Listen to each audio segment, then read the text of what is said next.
liewe vriend, ons lewens, ons voor die voete van Jesus kom heers. Plaas op die hoogste plek. Here, deur ons gebede is dit 'n bak skade en is 'n spieël binne die gesê word. En dankie vir daardie voorreg. Ons eer. Ons gaan hierdie lied nog een keer sing, terwyl ons dit sing daar by hier staan. Sê vanmôre, Here, doe my die hart om te sê, hier is my kom, hier is my nas. Ja, vergeet ek vanmôre.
Wat 'n voorreg om te weet, ons kan altyd na sy troon van genade gaan. Die woord van die Here sê vir ons dat wanneer ons sy troon van genade nader, dan sal ons die opregte tyd barmhartigheid kry. Die kinders is welkom om sonnaskool toe te gaan. Daar's 'n skenkie, daar's sweets, koeldrank, dit is van. Net so twee dingetjies benodig wat die woord van die Here mee van bedien. By die deur is daar so 'n kaartjie wat jy kan kry. Al die dienstye vir Desember maand is daar. Neem net kennis dat die 16 Desember ons om 9:00 die oggend 'n geloofsdiens en dan het ons ook die 25 Desember nie om 9:00 nie, maar om 8:00 die oggend het ons Kersoggenddiens. En dan die 31 Desember het ons dan ook 5:00 die middag 'n oujaarsdagdiens en dan gaan ons daarna ons 'n lekker vleisie braai. Ons gaan sorg vir pap. Iemand vra wat is vis van pap? Vis van pap is nie krummelpap nie, dis die ander nie. Ons gaan sorg vir 'n pap is 'n sousie, brou vir jou stoel, brou vir jou bord en brou vir jou vleisie en 'n koeldrank en braai lekker saam met ons met die geleentheid. En dan volgende Sondag is ons Kerssangdiens. Ek dink dit gaan 'n interessante diens wees en ek wil vra asseblief al die dames, brou 'n bordjie soet en sout. Asseblief, ons gaan na die tyd soms 'n bietjie koffie drink en dan bepaal. So asseblief net lekker saam kuier. Vanmôre as jy Bybel hier het, kan jy ook maak by Filippense 4 by teksvers môre die 11de vers en tema van môre, ek sal gelukkig wees wanneer.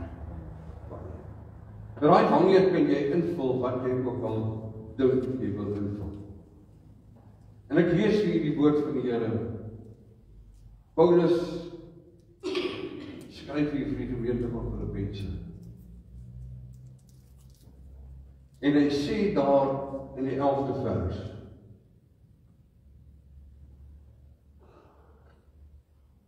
nie dat ek dit uit gebrek sê nie, want ek het geleer om vergenoeg te wees met die omstandighede waarin ek is. En dan gaan hy verder, hy sê ek weet om verneder te word. Ek weet om oorvloed te hê. In elke opsig en alle dinge is ek onderrig om versadig te word sowel as om honger te ly. Om oorvloed te hê sowel as om gebrek te ly. Ek is tot alles in staat deur Christus wat my die krag gee. En dan gaan Paulus verder, ons sal so 'n bietjie na hierdie twee verse ook kyk. Hy sê ek het geleer om vergenoeg te wees. En ek is seker dat jy net soos ek al gehoor het dat mense sê, ek sal gelukkig wees as die volgende. Of dit sal my gelukkig maak. Ek het al baie gehoor dat mense sê, dit sal my gelukkig maak as ek gerieflik kan aftree. Dit sal my gelukkig maak as my vrou of my man my beter behandel. Dit sal my gelukkig maak as die volgende dinge gebeur of as my gesondheid goed is. Dit sal my gelukkig maak as die. Ek weet nie of Steven en Freddy hulle onthou nie, maar in geleentheid in die verlede het ek een keer gepreek en gesê, dit sal my gelukkig maak as die mense die woord van God lees, dit glo en dit toepas. As jy dit doen. Want hoor mooi wat ek vanmôre vir sê, my broer en my suster, na meer as 30 jaar, ek weet nie hoeveel nie, in die jare in die bediening het ek al agtergekom, dat mense lees wat in die Bybel staan, hulle kan dit quoteer, hulle ken dit, maar hulle pas dit nie toe nie. En ek sluit niemand nou uit nie. Dit is ons almal is skuldig daaraan op een of ander manier. Maar ek wil vanmôre so vinnig net en kortliks met julle 'n verband skep tussen gelukkig wees en tevrede wees. En tevrede wees kan jy nie losmaak van vrede nie. Dis gekoppel aan mekaar. Paulus sê ek is vergenoegd, ek is tevrede. En die Griekse woord wat Paulus hier gebruik beteken om tevrede te wees. Paulus sê ek is tevrede.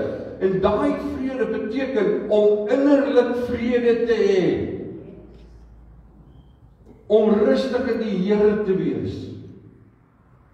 My broer en my suster, ek wil vanmôre weer sê, dis 'n ding waarmee ons as mens sukkel. En ek dink dit is belangrik dat ons net sal begryp hier dat jy die Here kom hier en hy sê vir jou, vat jou in die oor en hy sê vir jou, luister, nou sal jy tevrede wees nie. Hy sê nie vir jou wie wat, laat hou jou hand op die kop lê en vir jou bid en dan sal jy tevrede wees nie. Hy sê ek het geleer. Met ander woorde, hy het iets gedoen. Hy het energie ingesit. Hy het moeite gedoen om tevrede te wees. Want daar was 'n tyd in Paulus se lewe wat hy nie tevrede was nie. Hy was nie tevrede dat Jesus Christus die evangelie verkondig het. Hy het die Christene vervolg, hy was nie tevrede as 'n wetsgeleerde dat mense die evangelie van Jesus Christus gevolg het nie. Hy het hulle vervolg. Toe kom daar 'n verandering in Paulus se lewe, hy ontmoet Jesus. Hy glo Jesus en hy doen wat Jesus sê om te doen.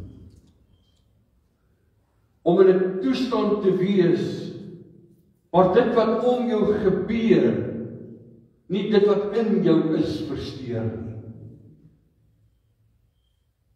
Hoor jy mooi wat ek vir jy sê?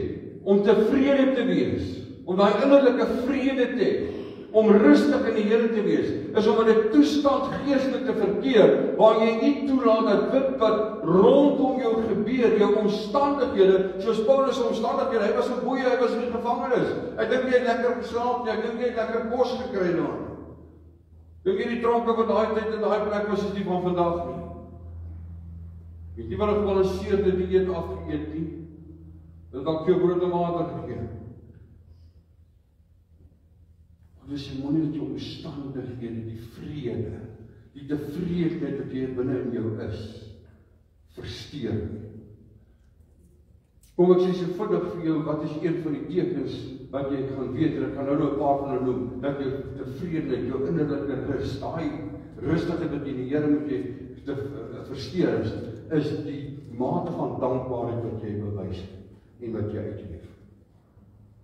Paulus gaan verder en sê, ek het geleer om tevrede te wees. En ons kan die vraag vra, hoe het Paulus geleer om tevrede te wees? Ek sal vir jou gou 'n paar punte noem.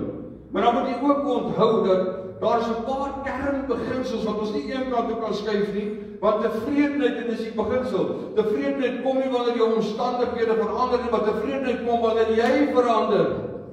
Amen.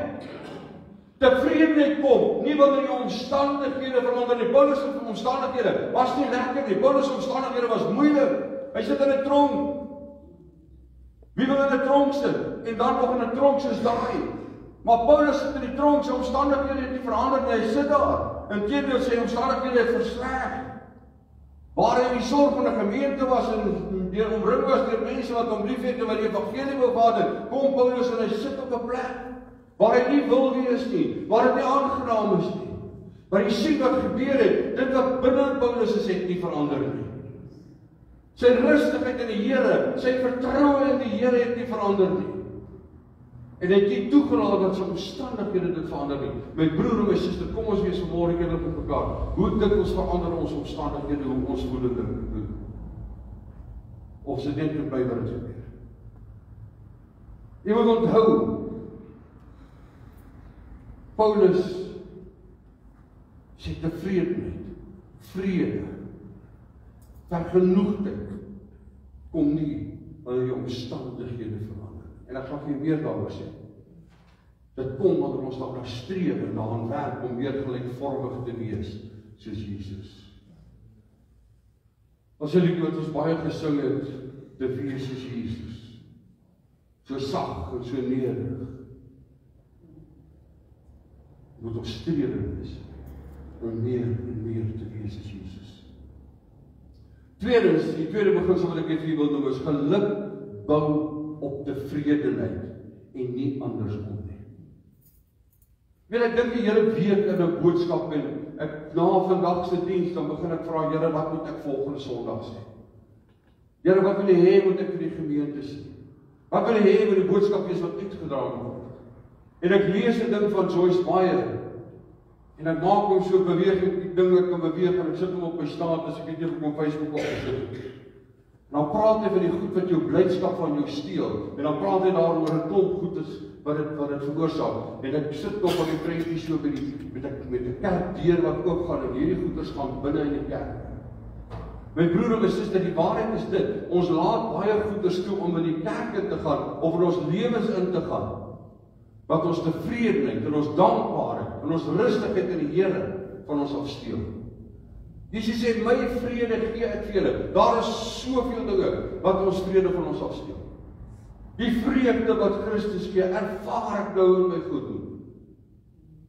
Hoeveel keer verloor ek al die vreugde, juis as gevolg van omstandighede rondom my. Tevredenheid is 'n fondasie. Dis die fondasie vir geluk.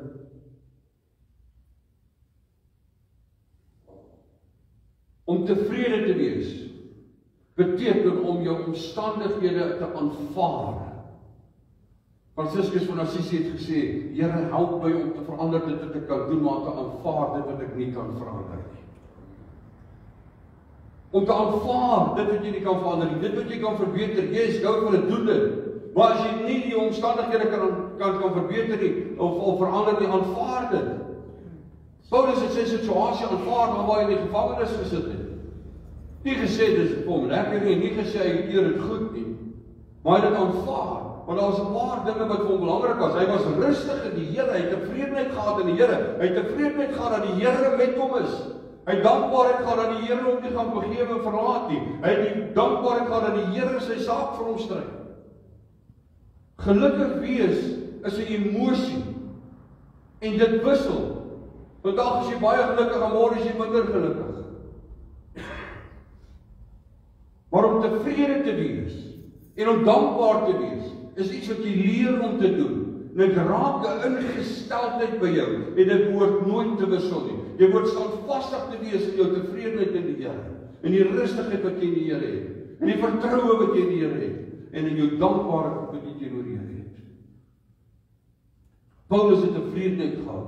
As ons as mens wanneer ons ontevrede is oor wat ook al gebeur in ons lewens of wat ook al daar is, dan sal ons agterkom, daar is dinge wat gebeur wanneer ons nie tevrede is. Soos tevrede is, affekteer hierdie goed ons nie so seer, maar wanneer ons ontevrede is, wanneer daar nie dankbaarheid in ons lewe is nie, en daar is nie tevredenheid in ons lewe nie, weet wat gebeur? Jy gaan begin agterkom, dan is niks en niemand goed genoeg vir jou nie. Jy begin kritiseer hier, jy begin kritiseer daar, jy begin fout vind hier, jy begin fout vind daar. Ek het al mense gesien, ek weet nie hoe hulle soveel jare getroud is wat hulle is nie. Dan kritiseer die man die vrou se kos en die vrou kritiseer die man se manier hoe hy sy koffie hard sluk en wie weet wat alles. Daar's nie vrede nie, daar's nie tevredenheid nie, daar's nie dankbaarheid vir die Here teenoor die Here vir hierdie lewensmaat nie en wat gebeur? Nou begin hulle fout vind met mekaar. En aardig genoeg, ek weet nie hoekom nie, maar dis baie keer daai ouens wat ook 'n plek gaan soek waar hulle hierdie verhouding kan tot op 'n einde maak. Paulus het 'n vredeheid gehad. Dis 'n fondasie saam met dankbaarheid.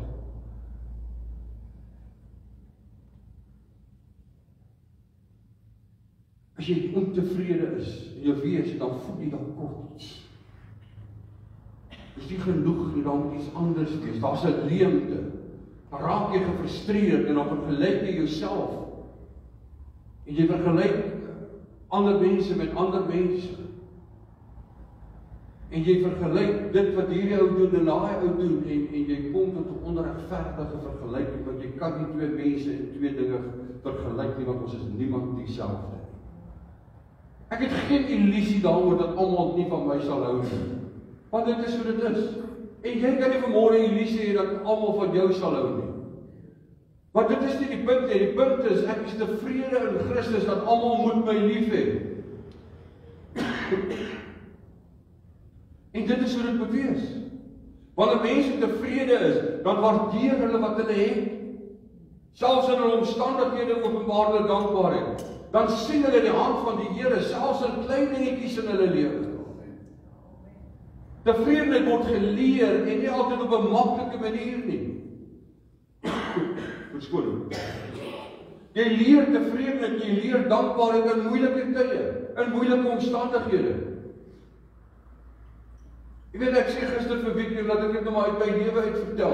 Daar was 'n stadium in my lewe gewees, wat ek elke liewe sent wat ek gespaar het, en wat ek vir my ou dag moes bymekaar maak, moes gebruik het, omdat ek dokters moes betaal het. Ek het nie 'n mediese fonds nie, ek het 'n hospitaalplan.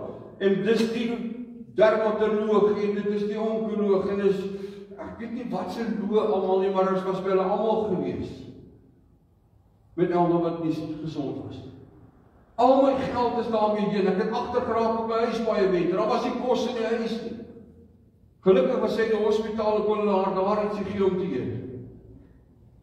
Ek het bietjie maarder geword en ergens het iets fout gegaan en ek het dit ook verloor. Maar ek weet wat dit is om swaar te kry, maar weet wat, ek was ver genoeg te my omstandighede, want die Here stuur iemand na my toe. Sê wie wat hier is vir jou 'n paar rand vir brandstof, want ek ry elke dag 60, 70 km een rigting en 'n ander rigting terug, om by almal uit te kom in die hospitaal. Sê dankie Here, ek het nie gevra nie, ek het nie gekla nie, ek het niks nie. Die Here het op iemand se hart geneem om my geld te gee vir brandstof. En 'n vrou wat in 'n ander dorp bly, kom stop eendag by die huis, sy bel my, sy sê sy by die huis, ek sê ek's by die huis. Sy stop voor die huis en sê, kyk, maak die deur oop, hier maak sy die kattebak oop, en is bakke en bakke en bakke kos wat sy indra. Sy sê, nou hoef jy nie te sukkel om kos te maak as jy al na die hospitaal kom. Sy sê, dankie Here, ek het nie geweet wat gaan ek hierdie vrou gee om te eet nie. En weet wat, ek het 'n oorwinning behaal en die Here het gesorg, want ek het in daai toestand, daai moeilike omstandighede, het ek geweet, weet wat, ek moenie my dankbaarheid verloor nie. Sy het 'n operasie gehad, hulle het die fout gekry. Al het dit baie geld gekos. Hier sit sy nou nog, is 15 jaar of wat ook al terug. Ek wil ook gesê spek het ook gesond, maar ek moet nog nie maar net gesond. Tevredenheid word geleer, nie altyd in maklike omstandighede nie. Dankbaarheid word geleer, nie altyd in maklike omstandighede nie. Jy leer dit in oorvloed, en jy leer dit in swaar kry. Jy leer dit selfs as daar teleurstellings in jou lewe is. Jy leer dit selfs al word jy te nagekom. Om tevrede en vergeroep te wees, moet jy leer om dankbaar te wees. Dan verander jou denke. En wanneer jou denke verander, verander jou optrede, verander jou uitsprake. Wie wat jy doen? Jy kan elke dag rondom jou kyk en sien, wat is daar waarvoor ek dankbaar kan wees? Wat is daar waarvoor ek dankbaar kan wees? As ek nou hierdie kerk kyk en ek hoor die kommentaar wat mense gister gegee het by die begrafnis, mense wat jare laas hier was, wat voor die hier was. Ek sê hoe mooi is die kerk en al die tipe van goeders. Ek sê dankie Here. En ek wil vir julle sê, ek was al in plekke gewees waar mense in 'n sink gebou die kerk. As dit reën is almal nat, as die son skyn dan brand hulle se kolletjies daar by die gate is. Dis 'n plek gewees waar mense op planke gesit het om kerk te hou.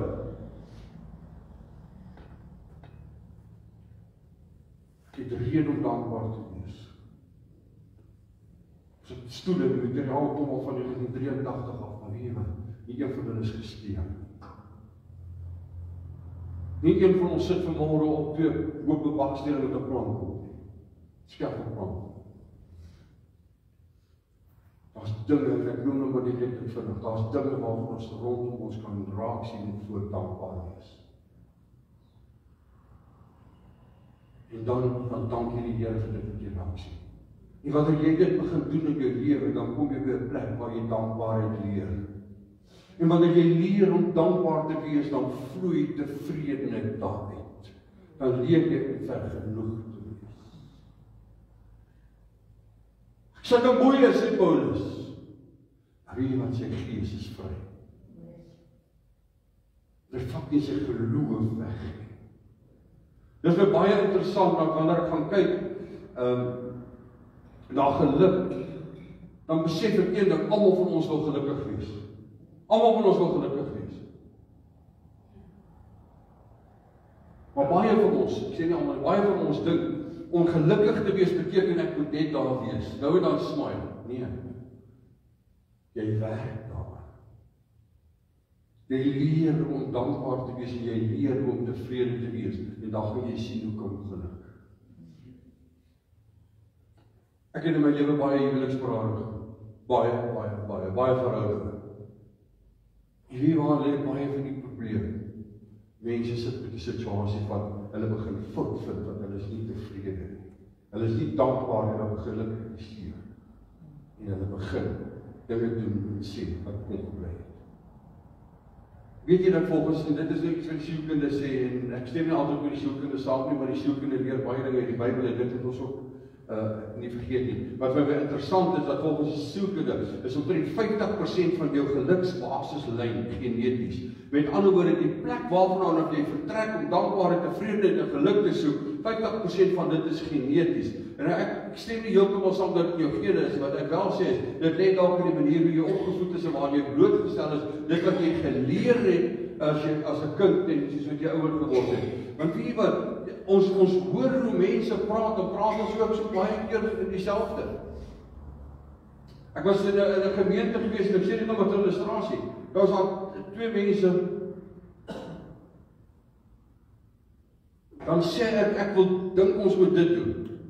Ek sê nie ons gaan dit doen nie, ek sê ek dink ons moet dit dalk oorweeg, ons moet dit dalk doen. Nou ek het baie planne. Elna sê ek het sakke vol, sy val aan die huis rondom. Maar weet jy wat? Nou sê ek dink ons moet dit doen. Nou kom hierdie 2 persone wat ek wil gebruik se klankbord en hulle het op dieselfde ingestel. Weet jy, ek dink nie dit kan werk nie, want dit sal nooit werk nie, want asseblief, moenie my sê hoekom gaan dit nie werk nie, geef my eerder 'n rede hoekom kan dit werk. Want die een is negatief en die ander een is positief ingestel. So as jy weet daar's 'n rede hoekom dit nie kan werk nie, wat gaan jy doen om te sê, weet wat, ons gaan dit neutraliseer sodat dit kan werk? Dit gebeur in ons verhoudinge so. Sommige mense is van nature geneig om negatief te raak, negatief te praat, die negatiewe raak te sien. En ander is weer meer optimisties van haar, dankie Here vir hulle ook. Dit bepaal eintlik waar as ons begin. Die beginpunt waar ons moet leer. Dit lig dit uit. Hoekom ons moet leer om dankbaar te wees. Want wanneer jy geleer het om dankbaar te wees, sal jy makliker tevrede wees. En jy sal baie makliker gelukkig wees. Want die een bou die ander en die een vloei die ander een uit. Ek wil gelukkig wees, wys my jou dankbaarheid. Ek wil gelukkig wees, wys my jou tevredenheid. Wys my die moeite wat jy insit om dankbaar te wees, die moeite wat jy insit om tevrede te wees in jou omstandighede. Kyk hier op sosiale media, ou, en ek het gister vir iemand ook vertel, hy sit daar by 'n werksfunksie en hy wys hy hier 'n 200 gram stuk steak met 'n bietjie sous op en 'n klomp slapchips daar op die bord. Nou sê ek het die hele jaar hard gewerk en dis wat hulle my gee. En ek dink by myself, jou imbesiel. En ek kon dit nie van hom sê, maar tik toe van my boodskap, ek sê, het jy die hele jaar terwyl jy hard gewerk het, jou salaris gekry? Jy het hard gewerk om hulle jou betaal het om hard te werk. En die bordkos wat hulle nou vir jou gunstiglik gegee het jy daai bordkos betaal, of kry jy hom verniet? Want jy sien, hierdie ou is ontevrede oor een of ander iets, hy het vergeet en hy het verleer, of hy het nog nooit geleer om dankbaar te wees nie. Nou kritiseer hy, nou vind hy fout met dit wat hy verniet kry, wat hy nie betaal het voor. Dis wat gebeur. Die volgende 40% is gesetel in hoe ons as mens dink. Dit waarop ons fokus. Jou gewoontes. En weet wat, dit alles speel 'n rol in jou geluk, in jou dankbaarheid, in jou tevredenheid. Het jy al 'n bietjie gaan sit en opgelet oor hoe jy oor probleme dink? Hoe jy praat oor goeders? Het jy al 'n bietjie gaan kyk na jouself en opgelet na jou vermoë om dankbaar te wees? Jy sien, elkeen van ons kan dankbaar wees. Amen. Elkeen van ons kan dankbaar wees. Daar's nie 'n manier hoe ons vanmôre kan sê, ek kan nie dankbaar wees nie. Daar is genoeg redes vir jou om dankbaar te wees. Die feit dat jy lewe is al die eerste rede. 40% sê vir jou, hoe jy dink, dit waarop jy fokus, al daai goeie speel 'n rol in hoe jy gelukkig gaan wees. Ons wil gelukkig wees. Ek het nog niemand gekry wat gesê het, los my uit, ek asseblief net alleen verlos word sodat ek ongelukkig wees nie. Party lewe so. Let op hoe jy dinge dink, jou vermoë om dankbaar te wees. Let op jou verhouding met ander. Let op jou geestelike lewe, jou gebedslewe byvoorbeeld. Jou tyd met die woord. Ons doen baie dinge wat die woord vir ons sê nie, omdat ons nie die woord ken nie. Omdat ons die woord nie ter harte neem nie. Omdat ons nie daaroor bid nie. En nou praat ek so van al jou gewoontes en dinge ook. 1 Tessalonisense 5 vers 18 sê vir ons, en ek wil net dit vir sê, dankbaarheid lei tot vreugde. En hierdie teksvers 1 Tessalonisense 5 vers 18 sê, dankbaarheid is die wil van God. Ek wil weet as die wil van God is die wil van God dat jy dankbaar moet wees. Kom ons mag gewoon lysie waarvoor is ons almal ondankbaar vanmôre. Ek moet vir eerlik sê, as ek net van kyk die afgelope week, dat ek 'n lang lysie maak van goeders waarvoor ek nie dankbaar is.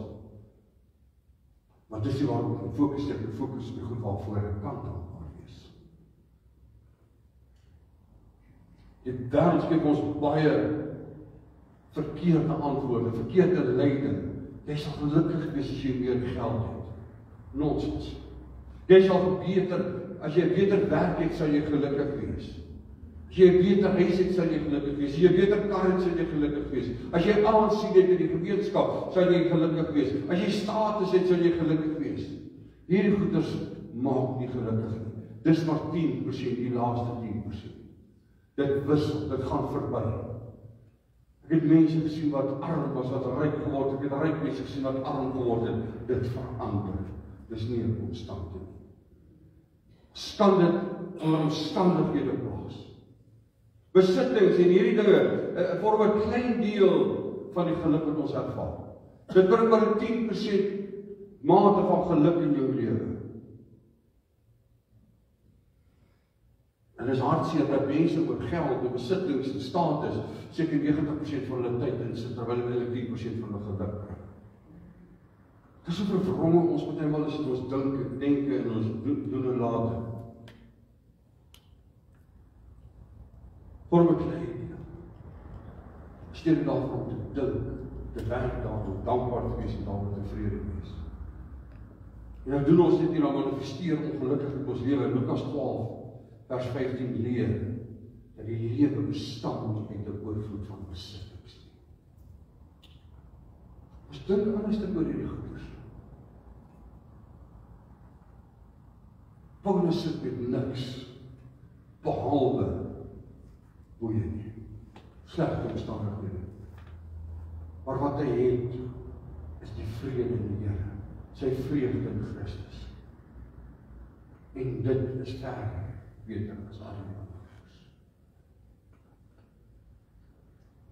jou gedagtes, die wyse hoe jy dink, hoe jy dinge interpreteer, hoe jy kies om te reageer, watter betekenis en waarde wat jy aan iets gee, bepaal ook jou mate van dankbaarheid en tevredenheid. Hoe dankbaar gaan jy wees? Vra wat jy vir jouself moet vra. Hoe dankbaar kan jy wees? Hoeveel hoop het jy? Hoe gaan jou verhouding met ander mense wees? Dis die dinge waaroor jy kan dink en wat jy kan doen ensovoorts. Spreuke 23 vers 7 sê, soos wat 'n mens in sy hart dink, so is hy. Ek dink enigiets wat ons kan bylas by hierdie sinnetjie van ek sal gelukkig wees wanneer is nie noodwendig verkeerd nie. Kyk, as ek sal gelukkig wees as ek dit het of dat het of wat ook al, dis nie noodwendig verkeerd nie. Maar weet jy wat, dit bring nie blywende vreugde nie, dit bly nie blywende dankbaarheid nie, dit bly nie blywende gevoelens van wie wat ek is vrede met in my hart. Ons sinnetjie behoort te lees, ek sal gelukkig wees as ek geleer het om dankbaar te wees. Ek sal gelukkig wees as ek geleer het om tevrede en vergenoeg te wees in alle omstandighede. Ons kan teruggaan na Filippense toe, dan sien ons daar in die 4de hoofstuk. Paulus sê, my gebed met danksegging. Hy bid en hy sê dankie, daar's dankbaarheid en hy leer homself om dankbaar te wees. My broer en my suster, as jy net brood het om te eet, dis verskoon nou maar die voorbeeld wat ek maak, maar as jy net brood het om te eet, dan gaan jy sit by daai stukkie brood en jy sê dankie Here dat ek 'n stukkie brood het, daar's 'n ander ou wat nie het nie. Ek sal nooit in my lewe vergeet nie een aand, dit was 'n Vrydag aand, dis koud en ons ry, pastoor Lorraine en Elna en ek en weet nie wie was nog by nie. Ons ry en stop ons by die ouens wat op straat slaap. Ons het komberse vir hulle, ons het sop vir hulle, ons het 'n broodjie vir hulle en ons het 'n woord vir hulle. En ons het 'n gebed wat ons vir hulle kan bid. En ons stop daar by 'n substasie. Die middel van Brakpan en die ouens klim so 3 van ons uit hierdie venster en die venstertjie bo gebreek en hulle klim uit, want hierdie transformer maak dit so lekker warm. Hulle klim daar uit. Hulle praat hulle met ons. Ons gee vir hulle kos, ons gee vir hulle kombers en ek sê vir hulle, waarvoor kan ek vir julle bid?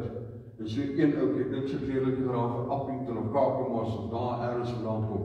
Hy sê nie wat, ek het vandag geëet. Ek het 'n kombers. Ek slaap hier in die munisipaliteit so lusies. Gratis, ek betaal nie daarvoor, is nog lekker warm. As jy net so eentjie afry in die straat, is daar 'n man uit die bene nie. Hy het 'n rolstoel, en hy se krop sy eie. Hy is nie gesond nie. Kan ons nie maar vir hom bid nie. Nie my behoefte nie. Ek is ver genoeg, al slaap ek ook in 'n substasie onwettig. Al het ek net 'n kombers. Al het ek vir hierdie dag net 'n bekertjie sop en 'n sny brood gegee. Ek is tevrede en ek is dankbaar daarvoor, want daar op die straathoek is 'n ou wat baie minder het as ek. En ons het vir hom gebid en toe gaan soek ons daar gesonder bene. Ons het vir hom ook gebid. My broer en my suster, ek dink wat ons denke moet wees, ek sal gelukkig wees as ek geleer het om tevrede en vergenoeg te wees. Ek sluit af. En ek sê vir u die volgende. Paulus sê jou gebed moet met danksegging gepaard gaan. Hoekom? Want dankbaarheid is die wil van God. Tessalonisense 5 vers 18 het ek sê. Hy sê wees in alles dankbaar. Want dit is die wil van God. Wees in alles dankbaar, want dit is die wil van God. Dis God se wil. As jy my vra in opsigte van hierdie saak en hierdie tema, wat is God se opdrag vir ons, dan wil ek vir Hebreërs 13 vers 5 sê. Hy sê wees tevrede met wat jy het, want hy het gesê, ek sal jou nooit vergeet en jou nooit verlaat. My broer en my suster, het ons nodig om te werk aan die mate waarin ons tevrede is. Het ons nodig om te werk aan die mate waarin ons dankbaar is. Ek weet nie vir jou nie, maar as ek na myself kyk, daar's baie. Ek het 'n dingetjie gemaak, weet soos die ander dingetjie wat ek opgesit het, wat vir by die kerk gegaan het, op my status gesit het gister. Vanmôre vra mense, ek kan ons dit nie kry nie, asseblief te sê ek luister die preek. Want dit sê vir ons, dankbaarheid is die eerste stap. En uit dankbaarheid kom tevredenheid. Ek het nog nooit 'n mens wat ontevrede is gekry wat dankbaar is, of 'n ondankbare mens gekry wat tevrede is. As 'n mate miskien, maar nie teenwoordig. En dan dankbaarheid, tevredenheid, en daaruit kom geluk. En ek wil vanmôre sê, jy vra my te help. En jy hoef nie op te staan vanmôre, want jy voel nie wat ek ook ingesluit is by hierdie gebed. En ek het probeer, dan vra ek staan en staan met my.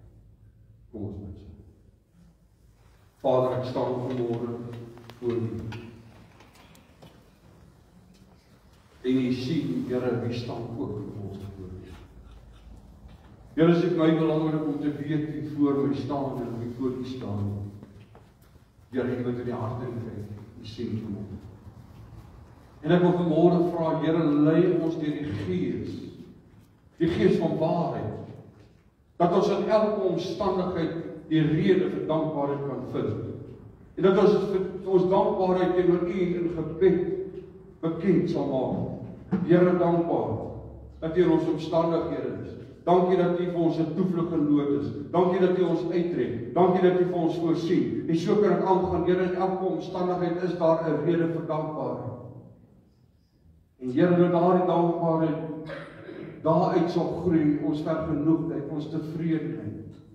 Nie noodwendig oor ons omstandighede nie, maar vir soveel ander dinge in ons omstandighede. Here, dat dit van ons gelukkige mense sal word. Gelukkige Christene sal word. Ek vra dit vanmôre in Christus naam. En ek dank U. Amen. Ons gaan 'n lied saam sing terwyl ons staan.